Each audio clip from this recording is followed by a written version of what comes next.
I would love to hurt him and finish him and him out. How was he punching? Was it hurting Like you? a thunder. He punches like a mule kick. Unbelievable. Excuse my French, please. Oh, my God. It's time! You're listening to the Cage Nation TV Prizefight Podcast. Coming to you from the Coastal Cameron Studios in Wilmington, North Carolina. Are you ready? Here's your host, the big fella, Albert Cameron. Let's get it on!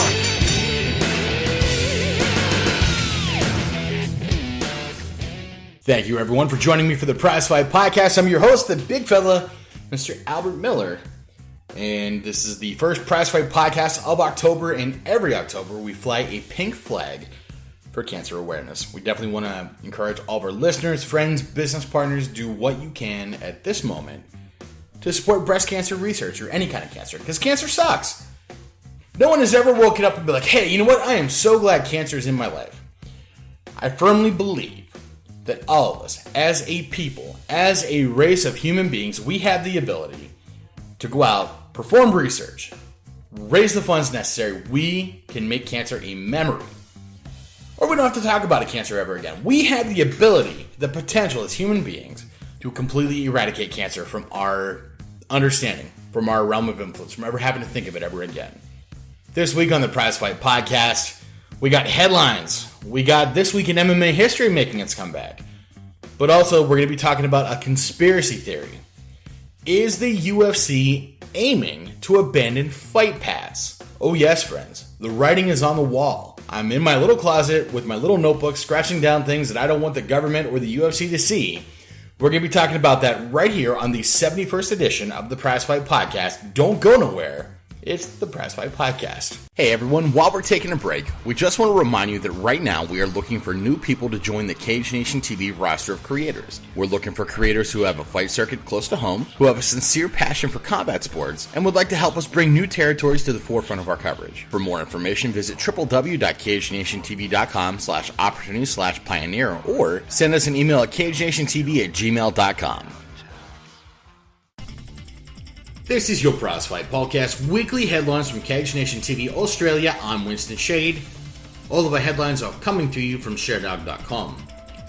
Tony Ferguson issues a challenge to Conor McGregor. Defend or vacate, motherfucker. Mighty Mouse on spectacular submission from last night. I've been doing that in the gym for a long time. Julia Budd will be defending her featherweight crown versus Arlene Blanco in the Bellator 189 main event. And here's the update. Derek Lewis is injured. Fabrizio Verdum now meets Walt Harris at UFC 216. Again, these headlines from Sherdogcom. Links to these headlines are available at CageNationTV.com. For Cage Nation TV Australia, I'm Winston Shade. Weight cut management is one of the biggest hurdles that a combat athlete will endure as they prepare for competition. Our friend Sheena Lee believes wholeheartedly that Plexus is just the supplement that could give you the boost that you need for body weight management. Plexus is all natural, GMO-free, and gluten-free. One pink drink a day and you are off and running. Find out what Plexus can do for you by visiting facebook.com/slimdownfuelup or by sending Sheena an email at slimdownfuelup@gmail.com. Again, that is facebook.com/slimdownfuelup or slimdownfuelup@gmail.com. Get a hold of Sheena today and let's find out what science can do for your next weight cut. This week in MMA history. This week in MMA history, October 8th through October 14th. October 9th, 2013, at UFC Fight Night Maya vs. Shields, Rousimar Paul Harris was released from his UFC contract and banned from the UFC after holding onto a submission after opponent Mike Pierce had tapped out. His list of infractions before this termination, including holding on to a submission at UFC 111 and elevated testosterone levels after a loss to Hector Lombard. October 8, 2011 at UFC 136, Edgar vs. Maynard 3. The event breaks the record for the most time spent actually fighting at 158 minutes and 32 seconds. The previous record had been UFC Fight Night Maynard vs. Diaz, which was 149 minutes and 50 seconds. The event was the UFC debut of current UFC heavyweight champion Stipe Miocic. October 14th, 2006 at UFC 64 Unstoppable, Anderson the Spider Silva begins his reign as UFC middleweight champion after beating Rich Ace Franklin in the main event. Silva would go on to break all kinds of records during his reign and wouldn't be dethroned for nearly 7 years until a matchup with Chris Weidman at UFC 162. October 11th, 1998 at Pride 4, flagship member of the legendary Gracie family, Rickson Gracie, fights his last fight for the Pride organization. He defeated Nobuhiko Takada in the rematch from their Pride 1 bout. Gracie was victorious by armbar and would go on to fight one more bout before retirement. Welcome back to the Prizefight podcast. I'm your host, the big fella, Mr. Albert Miller, and I'm proposing the question: is the UFC abandoning the UFC Fight Pass? Hence, the conspiracy theory music. Okay? Full disclosure, the following discussion is purely speculation and should not be taken as factual. The opinion presented should not be considered as researched or confirmed by any stretch or measure. This is a discussion and speculation purely for the purpose of conversation and does not intend to do harm to the reputation or business practice of the UFC. In the day and age where people are getting sued for what they say on their podcasts, I had to disclose that. I saw something really interesting, and it kind of led me to the thought. I know last week or a couple weeks ago, we talked about, is the UFC abandoning the Ultimate Fighter concept in favor of the Dana White's Contender Series? And no one has ever come forward and said, yes, that is a plan, you big dumb idiot. But the conversation surely needs to be had. We're noticing things. I'm noticing things that are telling a story. Things that are saying, this is what it could be. Not saying that it is, but it could be. I also need to put the cards on the table that I absolutely love the UFC, and I owe a tremendous universal debt of gratitude to every form of the UFC for, one, developing the sport that I love, two, innovating channels where I get to consume the sport I love without any added effort on my part, and for three, to invest the time and money into the sport I love. Fight Pass was an innovation of Zuffa LLC. Let's talk about that. The current owners, the William Morris Endeavor WME IMG, did not innovate UFC Fight Pass. That was the brainchild of the old regime. Isn't that weird to say? The old regime. The torch has been passed. Zuffa is no longer in power. We can no longer accuse people of being Zuffa zombies. It is the WME IMG that now owns the UFC, that has now had their executives in place, that now has their vision being implemented. Pardon me. They did not come up with the UFC Fight Pass. That was Zuffa who did that. And if you've been following the news, if you've been following the world of combat sports, you know that WME IMG laid down some pretty big coins to purchase the UFC. $4 billion was the tune of that investment. And they've been doing things that are saying they're looking to recover that $4 billion. They need to get to a spot where they're getting their money back.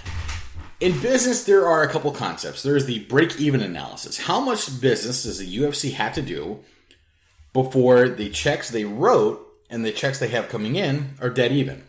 They're not losing, but they're not gaining. Outside of the break-even analysis, the WME IMG wants to know, when are they getting paid?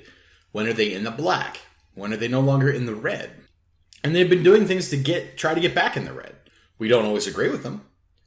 We don't always say that, oh, hey, I think that's a great idea. One of the things I think was a cost-saving measure that's going to end up costing them in the tune of opportunity cost is the fact that they got rid of a lot of their global executives. And they're going to try to man global expansion from Las Vegas. Dana White, during the Zuffa era, said that the UFC is looking to take over. They want to be global. That's what drove them to England, to Ireland, to Germany, to Japan, to Brazil. It was that look of getting known globally. What I saw that started me on this diatribe was I subscribed to the UFC Fight Pass, but I also subscribed to an app called Fight. F-I-T-E, and I highly recommend it. If you don't have the Fight app, get a hold of it. I mean, it's an app, it's a Roku channel, and it has excellent combat sports content. It has boxing, kickboxing, pro wrestling, documentaries, Muay Thai, free stuff on demand, but also you can buy events. It's kind of like Go Fight Live. It's in that vein. The UFC has formed a partnership with the Fight app. The UFC has said, hey, you can now watch UFC events and press coverage and releases, press conferences on the Fight app. So what caught my eye was my phone goes off, and I have alert from the UFC Fight Pass, but also from the Fight app that I can watch the exact same coverage of UFC 216. I can watch it on both apps. That is a concept known as redundancy. Why would I want to watch it on two different apps if they are both vying to be my exclusive combat sports provider? Think about that. Both of these apps, in theory, want me to spend my money on their app alone. So why is it available on both apps? We've talked before about how the UFC might be positioning themselves to allow the Dana White Contender Series to cannibalize the Ultimate Fighter. What it leads down to is, what is the most cost-saving measure they can do? Is it cheaper to fly guys in for a week to let them train in Vegas to fight on the Dana White Contender Series than it is to produce an entire TV show? You following me? Would it not make more financial sense to outsource the technical aspect of streaming to someone else? Is it more cost effective to sacrifice a cut of the UFC pay-per-view revenue so that they don't have to deal with the headache of dealing with the technological aspect of streaming? Consider that you may pay $60 for a UFC pay-per-view. Is it better to give Fight $20 of that, maybe even $30, to handle the technical aspect? Fight has already established they are good at streaming events. The UFC, maybe not so much.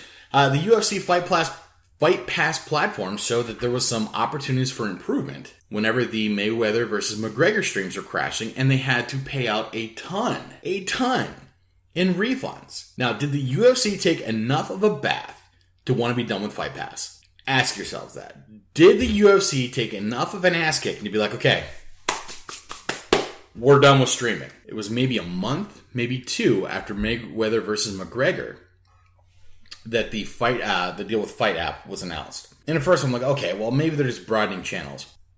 But now, maybe, just maybe, innovation is crucial to business growth. If the UFC does let go of Fight Pass, how will they stay competitive with other fight promotions? Bellator is on UFC's heels.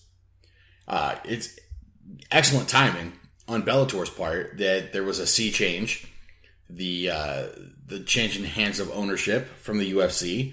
They had their head executive change between Bjorn Rebney and Scott Coker. King of the Cage has been doing some pretty big things. And remember, we're talking about speculation, and we're not saying that any of this is confirmed, but if the UFC does let go of Fight Pass, what does that do for the deals they have with other promotions that the UFC has with UFC Fight Pass? I can log into UFC Fight Pass right now, and I can watch fights from Pancrase, King of the Cage, Glory, TKO, XFO. There's a whole host of them. Strikeforce, Elite XC. What does that do for those deals? Right now, the UFC is rubbing elbows with their largest international competitor on the Fight app. Think about that. Let's think long and hard about that one concept alone. Right now, if you get on the Fight app, you are watching UFC content and Risen Fighting Federation content at the same place.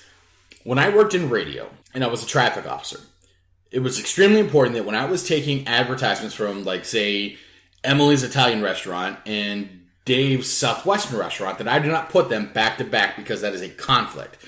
Those are competing products. We don't want them anywhere in the room with each other. We want them in separate corners. Is that not a conflict of competition that the UFC and Risen is on the same platform? Pancrase, already in bed with Risen. Already in bed. Has the UFC completely given up on the growth of the markets and the operation in Asia? Has the UFC grown so despondent with international growth that they're like, you know what? We can live with that. We can live with being on the same platform as Risen Fighting Federation because we want done with this so badly. That's a real interesting concept, that the UFC may have given up on global expansion to the point where they're willing to be on the same program platform as the Risen Fighting Federation. So now, I'm kind of curious that myself as a Fight Pass subscriber, what am I going to do if the UFC completely abandons? I mean, because I've sunk a couple years into it. It's completely worth it. I absolutely love Fight Pass, but I'm not getting any of that money back. I mean, I kind of like knowing that I can watch a Pride FC fight. Here's what happens in the mind of Albert Miller. I'll be sitting there and be like, man, you know what? I remember Chief Andre Roberts. And my mind won't let it go until I watch a Chief Andre Roberts fight. I can get on Fight Pass. I can watch Chief Andre Roberts take on Ron H2O Waterman in the early UFCs, and my anxiety brain will be fine. If that goes away, will Fight be able to meet that demand? I have a demand to watch an Andre Roberts fight right now. If the UFC completely abandons the Fight Pass concept, is Fight going to have the same on-demand abilities, the same capabilities that the UFC Fight Pass did? I'm not saying that UFC is abandoning Fight Pass. I'm saying that the evidence is there. The writing is on the wall that the UFC could be walking away from the streaming service. We don't know. There's only time will tell, my friends. Only time will tell. Closing out the Prizefight podcast today, I'm really excited about November 3rd in State College, Pennsylvania. Bellator is going to be holding Vassal versus Bader at the Bryce Jordan Center. My buddy Ethan Goss will be fighting on the card. My buddy Dominic Mazzato will be fighting on the card. Mike Wilkins, Iron City. Chris Dempsey getting a shot at Eddie Ruth. That is huge. I've been extremely critical of Bellator as of late. I have not been saying a whole lot of kind things up until recently because Bellator made the necessary changes. The guys that are going to be fighting at the Bryce Jordan Center are guys that need to be fighting at the Bryce Jordan Center. Pittsburgh, MMA has had such a big influence on the center region, Altoona, Logan Valley, and now Happy Valley, that it only makes sense that these guys are fighting on the card. And we're actually going to be dedicating a lot of October to educating the people of State College, who's only had one MMA event that they can call home, and I can't say that it was properly advertised or covered because I didn't know about it until it was after it was over. But that doesn't mean much. I'm not the end-all, be-all of anything. But we're going to be dedicating a lot of October to bringing attention and to showing some spotlight on what's going to be going on at Bellator November 3rd at the Bryce Jordan Center because we feel like those guys deserve it. I'm trying in vain. I'm not in vain. I'm trying really hard to get my press pass, my credentials. I will be in Pennsylvania that weekend. And it'll be awesome to do the Cage Nation TV again with my buddy Rob to make that happen. So, be watching out for a lot of that. And I'd also wanted to address with you folks that the reason that the Prizefight podcast has been so absent recently is I've picked up and moved the Candid Cameron Studios. The Coastal Cameron Studios, I'm sorry. The studios were on Carolina Beach, and now after a long and arduous move, it is now back in the city of Wilmington, so that is awesome. Moving is a real trying experience. I care not to do it again, but I'm glad I did. I'm in some really nice new digs, and we hopefully got some really exciting stuff coming up in the months to follow. So tune in next week where we're going to be talking about stuff. I'm going to keep picking away those conspiracy theories, and we're going to have some information on Bellator's event at the Bryce Jordan Center on November 3rd. And until next time, ladies and gentlemen, fights, Cameron, action. Thank you for tuning in to the Cage Nation Prize Fight Podcast. All rights reserved 2016 to 2017 Planet Aries Sports. The Prize Fight Podcast is part of the Cage Nation Broadcast Network. For more information, visit www.cagenationtv.com.